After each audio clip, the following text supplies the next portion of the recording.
And President Trump approving plans for new rounds of tariffs on both adversaries and allies, raising fears the U.S. could be pulled into a new trade war at a time when inflation back on the rise. National correspondent Audra El-Nashar has the latest from Washington.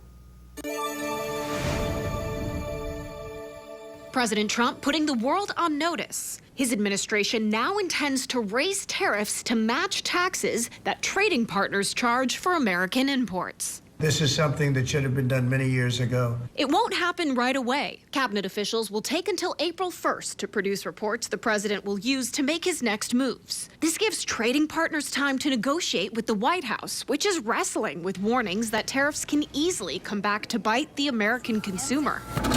Prices could go up somewhat short term, but prices will also go down. The president's announcement came 2 days after he signed off on 25% tariffs for steel and aluminum. News that rattled allies, now considering retaliatory action. If he wants to play hardball, the EU will play hardball. China has already imposed 10% retaliatory tariffs on American imports, matching President Trump's new levy on Chinese goods. A different strategy coming from India, whose Prime Minister Narendra Modi visited the White House Thursday. We're going to work with India also. We have some very big trade deals to announce in the very near future.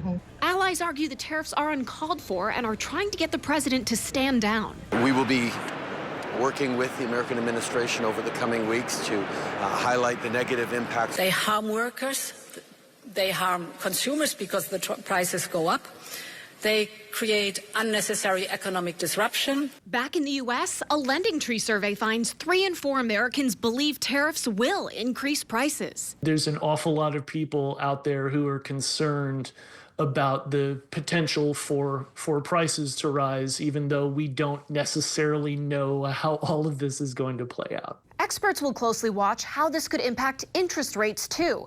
The Federal Reserve is already less inclined to lower rates after a new consumer inflation report showed prices rose last month. The effects of tariffs could make their mandate to stabilize prices even tougher.